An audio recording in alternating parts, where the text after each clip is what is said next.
Hello everyone, this is Liz Cooley, curator at GCHS again. So for my next episode in my kind of now ongoing series of behind the scenes videos, I thought I would talk a little bit about handling historic objects. So things can get kind of complex for people who work in museums every day, but I'm going to break it down to some basics that hopefully you can use when you're working with your own collections or family histories, or even if you just want to learn a little bit for fun. So let's get started. All museums have a goal in mind when it comes to caring for their collections. For example, everything that you see here has been entrusted to GCHS, so now it's up to us to make sure that everything stays preserved for future generations, which is why careful object handling is so important to keep everything safe. Before I ever handle anything in the collection, I stop and think. I ask myself, do I need to handle it? There's a risk every time I touch or move an object, which is why I try to keep from doing it without a good reason. Next, I try to make a plan. Where am I going to move the object and how am I going to do it? Do I have a safe spot to place the object when I finally get to my final location? After that, it's time to look at the object itself. Does it have any problems? For example, this drum has separated pieces.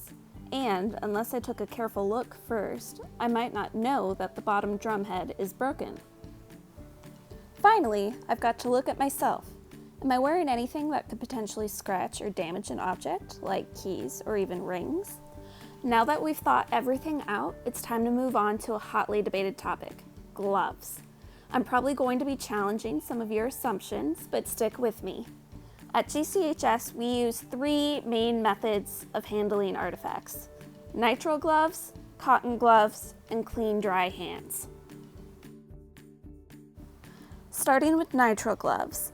These are the most often used at GCHS. They're easy and chemically safe or neutral. They're disposable and they have a good grip.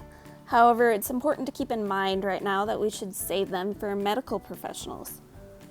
Then we have white cotton gloves, what I'm sure a lot of you picture when it comes to handling old stuff. However, these have really fallen out of favor in the last few years. We still use them for some things, but they're hard to keep clean and they don't have a great grip.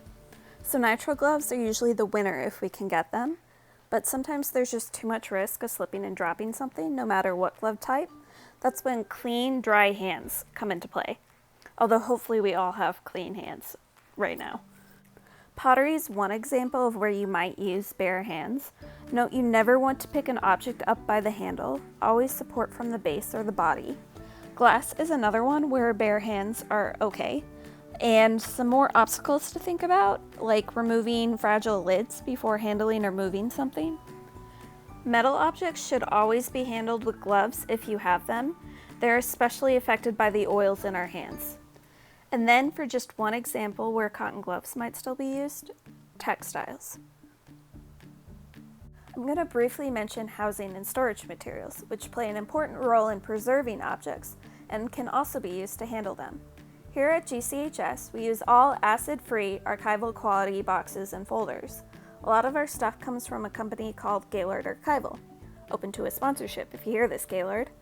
They make all sorts of special and often expensive stuff for museums and archives, but they also have materials and kits for family histories, so you might consider checking them out for your own collections. Beyond boxes, we also use archival quality tissue paper and foam to wrap and cushion everything. Check out our giant roll of foam right here.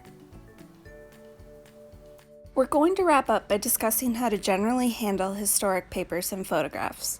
For books, you often don't wear gloves. It makes it hard to feel and it becomes easy to tear or damage things. Make sure you're careful of the corners. A few final tips. Always use pencils, never pens, for labeling things. And beware metal objects. I can't tell you how many gross rusted paper clips I've pulled off things over the years, so consider trying plastic fasteners. And there you have it, just a couple tips on how to handle old stuff. Thanks for tuning in, and feel free to comment if you have questions.